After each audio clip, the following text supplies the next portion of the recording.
Since 2007, teenagers and young adults spend more time looking at their phone screens rather than socialising in person. Although these devices help teenagers to communicate and interact with their friends, it also puts them in danger.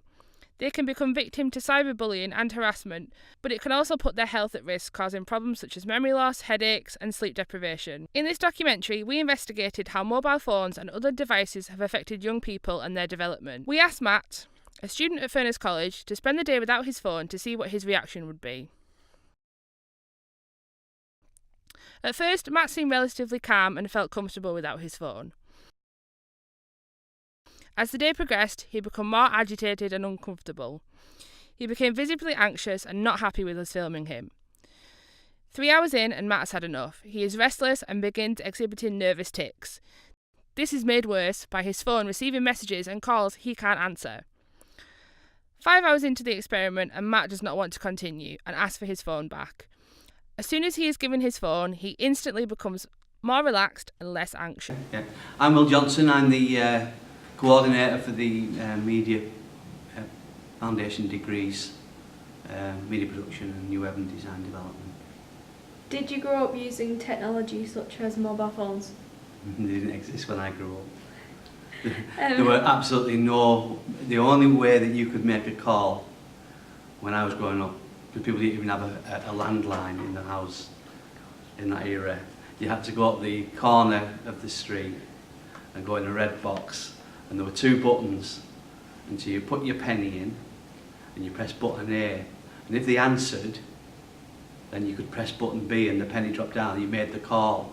If they didn't answer, you could get your penny back. And that's how they used to work, so you didn't waste your money. How did it influence you not to have a mobile phone growing up? I can communicate with people face to face, I can make eye contact. I think it socialises you more. I think there's been a bit of an issue about that recently. What do you think about young kids and teenagers using their phones these days?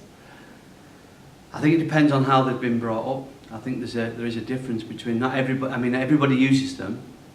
It's extremely rare now for me to find anybody who doesn't use a mobile phone, even in my age group now. Never mind among the 14 to 19s.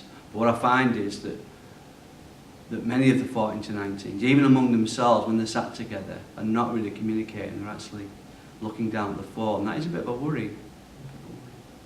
Do you think mobiles affect teenagers' development? And that's a different aspect to it, really. Socially, yes, because they're not really communicating and having conversations. They're doing it all through text speak. But I don't think over and above that they would have an effect. Educationally, I'm not so sure. I think the jury's still out on that one.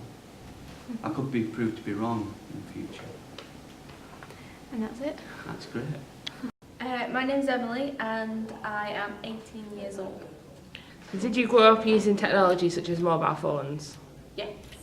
How do you feel that it influenced you growing up? It influenced me a lot. It basically made me less sociable, as I'm not very sociable today. I like to be on my phone. If someone's talking to me, I just kind of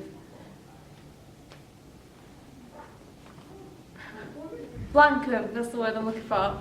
I just kind of blank them because I'm too busy on my mobile or on the computer. So how many hours do you use your phone in a day? Probably about 4 or 5, maybe 6. I wake up in the morning and I go on it. If I've got time at dinner, I'll go on it. Sometimes in class I'll go on it just to check Snapchat or something. And then when I'm out of college, I'll just go on it all afternoon. Unless I've got work to do, then I'll do a bit of work and then I'll be back on it again and do more work. And then, so it's like an on and off thing. What do you use your phone for? Texting, Snapchatting, taking pictures, taking videos, music. Music is the main one. Ringing friends and being in contact with you. Do you think you could live without your phone? No. I use it too often. If I had to give my phone away, I'd rather give a kidney away and just keep my phone instead. Because that's more... My phone is worth more than anything in this entire world.